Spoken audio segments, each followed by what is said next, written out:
Hello प्यारे बच्चों, कैसे हैं आप सब। आपका भाई मर्जीत एक बार फिर से आप सबके बीच आ चुका है इस नए वीडियो के साथ। और आप सभी का स्वागत है टॉपर चॉइस के इस प्यार भरे परिवार में, जहां शिक्षक आपको दिल और दिमाग दोनों से पढ़ाते हुए नजर आएंगे। तो आज की इस वीडियो में हम लोग बात करने वाले हैं विद्युत जनित्र के बारे में, यानी इलेक्ट्रिक जनरेटर के बारे में। ठीक है, इसकी बनावट कैसी होती है, इसका कार्य क्या है, इसका यूज कहाँ कहाँ होता है, ये सब चीजों के बारे में आज हम लोग इस वीडियो में चर्चा करेंगे। तो वीडियो में लास्ट तक बने रहिएगा। और एक बार आप सबसे उम्मीद करते हैं कि आप सब एक बार कमेंट कर दीजिएगा कि आप लोगों को जितना भी हम लोग पढ़ाते हैं वो सारी चीजें समझ में आती है, दिमाग में बढ़िया से घुस जाती है। ठीक है, तो एक बार वीडियो के कमेंट सेक्शन में जाकर के कमेंट ये बात जरूर कर दीजिएगा। ठीक है, तो चलिए हम लोग बिना किसी देरी किए हुए वीडियो को स्टार्ट करते हैं। तो बेसिकली जो विद्युत जनरेटर जनित्र होता है वो आप लोगों ने बहुत जगह पर देखा होगा, जैसे शादी विवाह में आपके घर के बाहर भी लगे होते हैं। वो देखे होंगे ना, जो हैंडलवा ऐसे मार मार के चालू किया जाता है, ठक ठक ठक ठक ठक ठक आवाज भी देता है। कोई साइलेंट जनरेटर भी होता है। ठीक है, तो ये सब आप लोगों ने देखा होगा। उसका यूज क्या होता है इसके बारे में भी आप लोग जानते होंगे। उसको चला करके वायर वगैरह जोड़ के तार वार हम लोग बल्ब जला लेते हैं, हम लोग पंखा चला लेते हैं। मतलब कि जो क्या करता है, इलेक्ट्रिसिटी क्या करता है बाबू, प्रोड्यूस करता है। मतलब वहां से बिजली यहां तक आती है हमें। मतलब उससे हम लोग क्या कर सकते हैं कि वो एक बिजली बनाने का स्रोत है। ठीक है, वहां से बिजली बनती है, इलेक्ट्रिसिटी बनती है। तभी हम लोग क्या करते हैं, अपना बल्ब जला लेते हैं, अपना पंखा चला लेते हैं। ठीक है, शादी विवाह में डीजे बजाते हैं, सब कुछ करते हैं भाई। तो ये क्या है बाबू, एक यंत्र है। सिंपल सा आप लोगों को पता चल गया होगा, क्योंकि इसका यूज जो होता है वो बिजली में होता है, विद्युत बनाने में होता है। तो ये क्या है, एक युक्ति है या फिर यंत्र है, हम लोग बोल सकते हैं। क्या है बाबू, युक्ति है, यंत्र है। कैसा यंत्र है, हम लोग क्या करते हैं, इससे विद्युत ऊर्जा बनाते हैं। यहां पर लिख लेंगे क्या बनाने में काम आता है भैया, तो विद्युत ऊर्जा बनाने में काम आता है। तो एक चीज और ध्यान दीजिएगा, ऊर्जा संरक्षण सिद्धांत ये कहता है कि ऊर्जा को ना ही बनाया जा सकता है ना ही मिटाया जा सकता है। अब यहाँ पर ऊर्जा है उतना ही रहेगा, नया हम लोग नहीं बना सकते हैं, ये सिद्धांत है भैया। तो आखिर ये ऊर्जा बना कैसे रहा है, तो विद्युत जनरेटर जो होता है वो ऊर्जा बनाता नहीं है, सिर्फ एक माध्यम से दूसरे माध्यम में ट्रांसफर करता है। क्योंकि ऊर्जा संरक्षण के सिद्धांत तो यही कहता है, एक माध्यम से दूसरे माध्यम में ट्रांसफर होता है या फिर कन्वर्ट होता है। तो विद्युत ऊर्जा में कन्वर्ट हो रहा है, कुछ ना कुछ चीज, कोई ऊर्जा है जो कि विद्युत ऊर्जा में कन्वर्ट हो रही है। तो भैया वो कौन सी ऊर्जा है, दिमाग लगाओ दिमाग लगाओ। तो जनरेटर में हम लोग क्या करते हैं, इसे नचाते हैं, रोटेशन करते हैं, घूर्णी गति लाते हैं उसमें। ठीक है, तो घूर्णन गति हुआ, उसमें मोशन आया, कुछ मैग्नीट्यूड मिला। तो भैया वो कौन सा ऊर्जा हुआ, आप लोग बोलिएगा यांत्रिक ऊर्जा हुआ भाई। गतिज ऊर्जा या फिर उसको यांत्रिक ऊर्जा भी बोल सकते हैं। तो ये एक युक्ति है जो कि यांत्रिक ऊर्जा को विद्युत ऊर्जा में कन्वर्ट करती है बाबू। ये यांत्रिक ऊर्जा को विद्युत ऊर्जा में बदलता है, कन्वर्ट करता है। यहां तक समझ में आया, बदलता है। विद्युत जनरेटर एक ऐसा युक्ति है या फिर यंत्र है, यहां पर लिख देते हैं जनरेटर या फिर जनित्र, हिंदी में जनित्र एक ऐसा यंत्र है जो कि यांत्रिक ऊर्जा को विद्युत ऊर्जा में बदलता है। इसके बारे में मालूम चल गया क्या है क्या नहीं है। ठीक है भाई, अब ये किसी ना किसी सिद्धांत पर कार्य करता होगा। अब ऐसे ही हम लोग जाकर ऐंठ देंगे, कुछ नचा देंगे तो कब विद्युत ऊर्जा बन जाएगा जी। है, कुटी काटने वाला मशीनों के नचाते हैं तो वहां पर विद्युत तो बनबे नहीं करता है। यहाँ क्यों बनता है भैया, जनरेटर में काहे विद्युत बनता है, ऊर्जा क्यों निर्माण होता है, कैसे ट्रांसफर होता है। तो कुछ ना कुछ चीज होगा, कुछ ना कुछ इसका प्रिंसिपल होगा, कुछ ना कुछ सिद्धांत होगा जिस पर यह कार्य कर रहा होगा। तो इसका सिद्धांत के बारे में जान लेते हैं कि इसका आखिर सिद्धांत क्या है। ठीक है, कुछ ना कुछ तो इसका सिद्धांत होगा जो उसी पर ना ये काम कर रहा होगा भाई। तो ये विद्युत चुंबकीय प्रेरण, इसका जो सिद्धांत है वो है विद्युत चुंबकीय प्रेरण। विद्युत चुंबकीय प्रेरण, इलेक्ट्रोमैग्नेटिक इंडक्शन, ईएमआई। भैया विद्युत चुंबकीय प्रेरण क्या है, तो 1831 ईस्वी में माइकल फैराडे, एक फैराडे नामक क्या थे, वैज्ञानिक थे। 1831 में उन्होंने कुछ किया होगा, प्रयोग किया होगा, तो एक चीज का पता लगा बैठ करके वैज्ञानिक लोग यही तो करते हैं, इधर से परेशान होकर आराम से बैठ जाएगा, पूरी दुनिया का झंझट छोड़ के आराम से कुछ ना कुछ करते रहते हैं, हम लोग को देते रहते हैं भाई कुछ ना कुछ नियम। तो फैराडे जी ने क्या देखा, अगर हम लोग एक बंद कुंडली क्वाइल, ठीक है, उसको क्वाइल बोल सकते हैं, आर्मेचर बोल सकते हैं, अगर एक बंद कुंडली को, वो क्या होना चाहिए बाबू, विद्युत रोधी नहीं होना चाहिए, वो विद्युत का चालक होना चाहिए। तो मतलब कह सकते हैं किसी चालक को अगर हम लोग चुंबकीय क्षेत्र के करीब लेकर आएंगे तो क्षणिक विद्युत उत्पन्न हो रही है, ठीक है। अगर किसी चालक को चुंबकीय क्षेत्र के करीब लेकर आएंगे तो क्षणिक विद्युत उत्पन्न हो रही है। अगर उसी चालक को उस चुंबकीय क्षेत्र से दूर भी लेकर जा रहे हैं तो विद्युत उत्पन्न हो रही है। यानी कि यहां पर विद्युत उत्पन्न हो रही है कैसे बाबू, चुंबकीय क्षेत्र के पास लेकर आने पर और दूर लेकर जाने पर, यानी कि जगह के स्थानांतरण से, जगह को बदलने पर, समझ में आ रहा है, यानी गति हो रही है। जब तक हम लोग एक कोयल को, ये जो क्वाइल है, सपोज करिएगा ये क्वाइल है, बंद कुंडली है कॉपर की, सपोज करो ये है आपका क्षण चुंबक, ये हो गया नॉर्थ पोल, ये साउथ पोल, तो इसका ऐसे विद्युत क्षेत्र होगा, चुंबकीय क्षेत्र ऐसे होगा बाबू, ये चुंबकीय क्षेत्र ऐसे होगा, बिल्कुल होगा कि नहीं होगा, सबको पता है। तब इसको अगर क्लोज लेकर आएंगे तो इलेक्ट्रिसिटी उत्पन्न होगी, यही है और ये जो इलेक्ट्रिसिटी यहां पर उत्पन्न होगी वो कहलाएगी प्रेरित धारा, प्रेरित धारा, ठीक है। और ये जो पूरी प्रक्रिया है वो कहलाएगा विद्युत चुंबकीय प्रेरण। समझ में आ रहा है, ये किसने पता लगाया था, माइकल फैराडे जी ने पता लगाया था।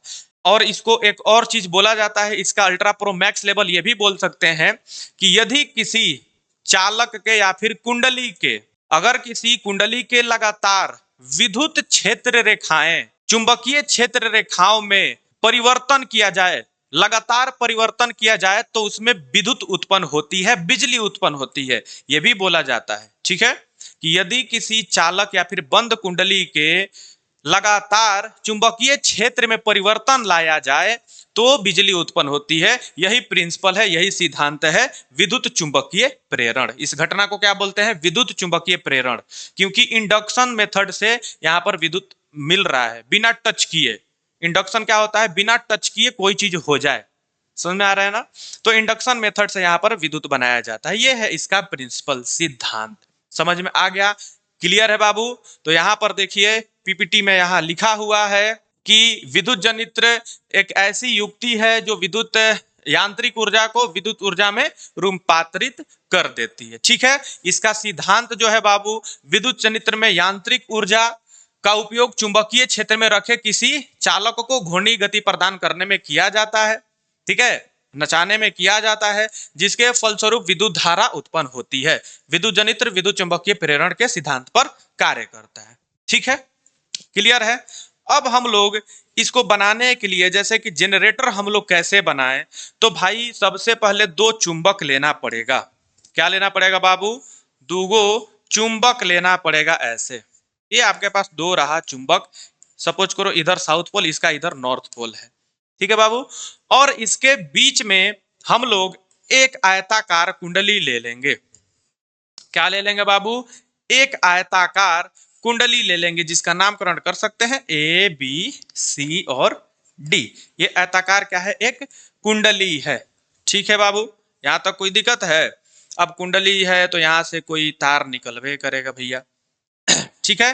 तो आपके जनरेटर जो होते हैं वो दो प्रकार के होते, जनरेटर जो होते हैं वो दो प्रकार के होते हैं, एक होता है एसी जनरेटर, एक होता है डीसी जनरेटर। समझ में आ रहा है, एसी का मतलब जो अल्टरनेटिव करंट दे, डीसी का मतलब जो डायरेक्ट करंट दे, ठीक है। उसको हम लोग डीसी जनरेटर को हम लोग डायनेमो के नाम से भी जानते हैं, डीसी जनरेटर को हम लोग डायनेमो के नाम से भी जानते हैं, ठीक है। सारा काम वही है।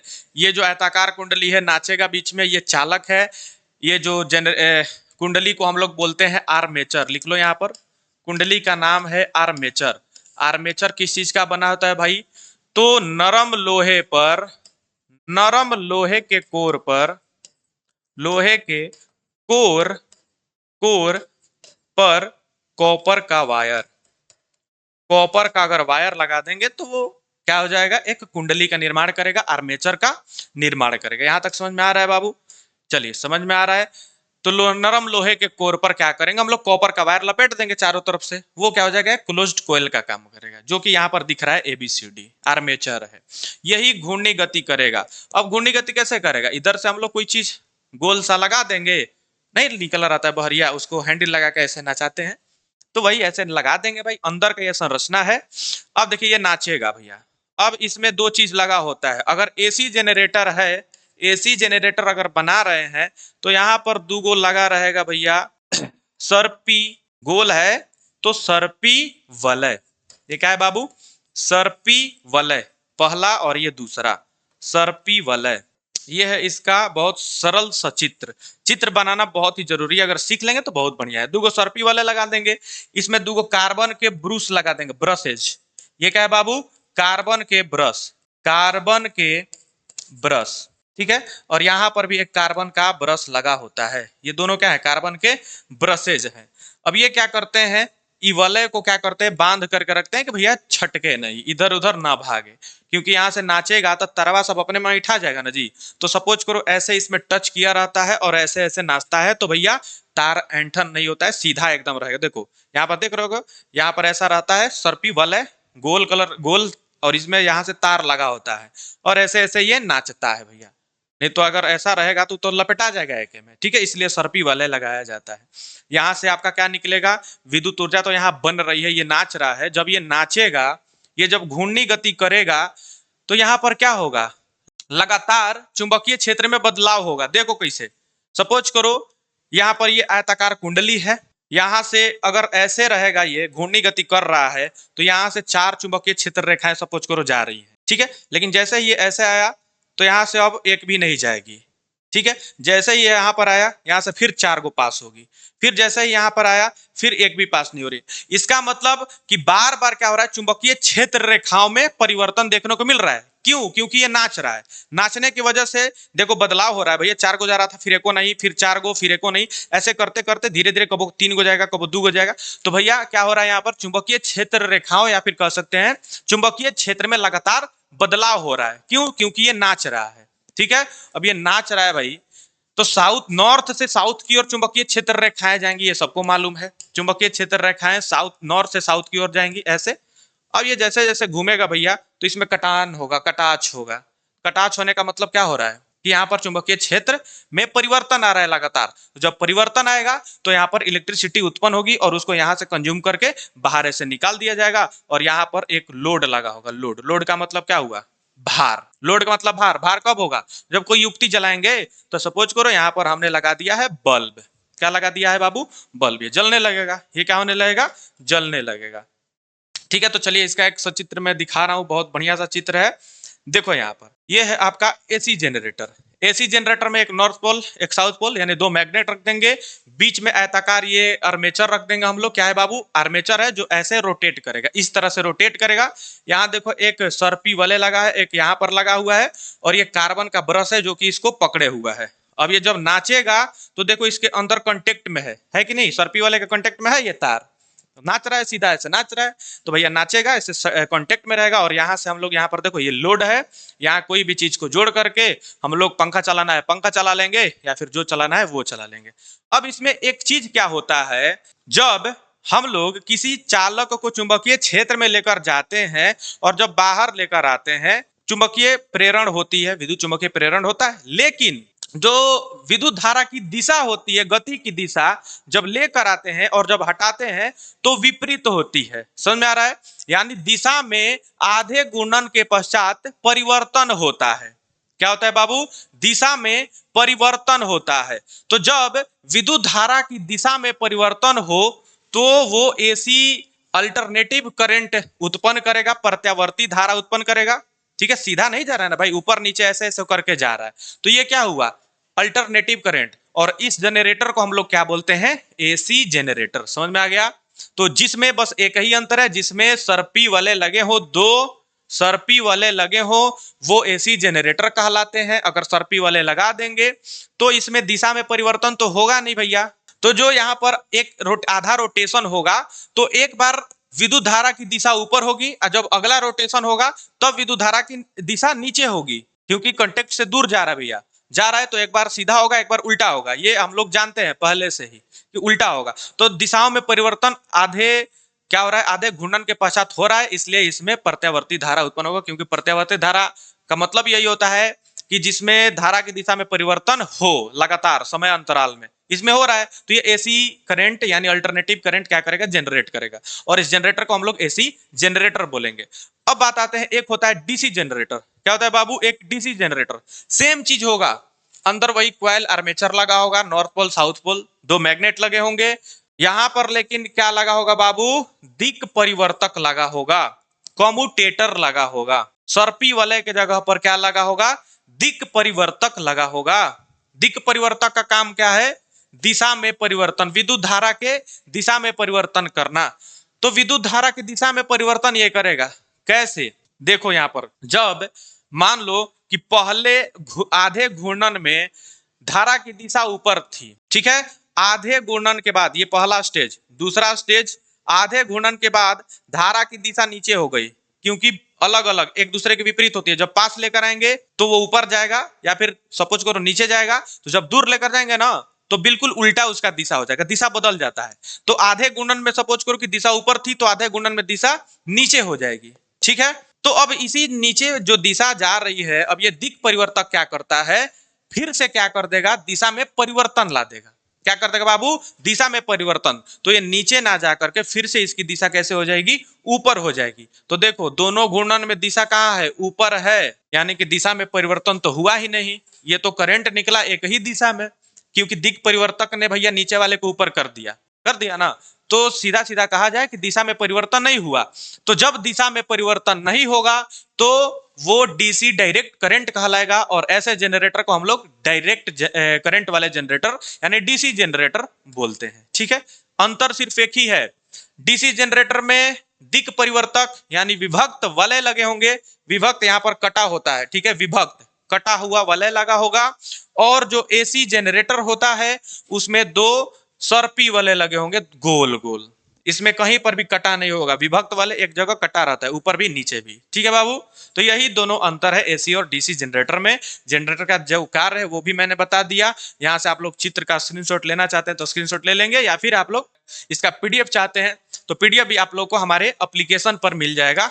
एप्लीकेशन का लिंक आप लोग को डिस्क्रिप्शन बॉक्स में डाल दिया गया है, एप्लीकेशन को इंस्टॉल कर सकते हैं अगर आप लोग इसका पीडीएफ चाहते हैं तो, ठीक है, कोई दिक्कत है भाई। और एक चीज बिहारी भाषा में अगर आप लोग समझना चाहते हैं इसी को, तो इसी को मैं एक चीज और समझा देता हूं। मान लो कि यहाँ पर एक मैग्नेट रखा हुआ है भाई, नॉर्थ साउथ, यहाँ पर एक और मैग्नेट रखा हुआ है भाई, इसमें भी क्या होगा, एक नॉर्थ होगा एक साउथ होगा, होगा कि नहीं होगा।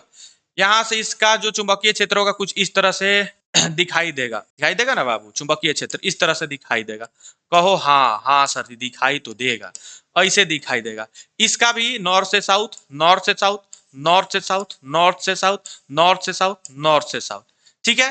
तो सबसे ज्यादा चुंबकीय क्षेत्र इस बीच वाले भाग में है, देखो इधर से भी और इधर से भी है कि नहीं। अगर इसके बीच में कोई चालक रख दे, यहाँ पर कोई चालक रख दिया जाए बाबू, चालक का मतलब समझ रहे हैं ना, आर्मेचर या फिर कोयल, अगर चालक रख के घुमाया जाए, इस चालक रख के घुमाएंगे तो बार बार क्या करेगा, चुंबकीय क्षेत्र को बदलेगा। वो जब घुमाएंगे तो चुंबकीय क्षेत्र को वो बार बार बदलेगा, तो तड़ तड़ तड़ तड़ तड़ तड़ाने लगेगा, यानी कि इलेक्ट्रिसिटी उत्पन्न हो जाएगी। यही बोला जाता है ईएमआई, इलेक्ट्रोमैग्नेटिक इंडक्शन, विद्युत चुंबकीय प्रेरण। समझ में आ गया।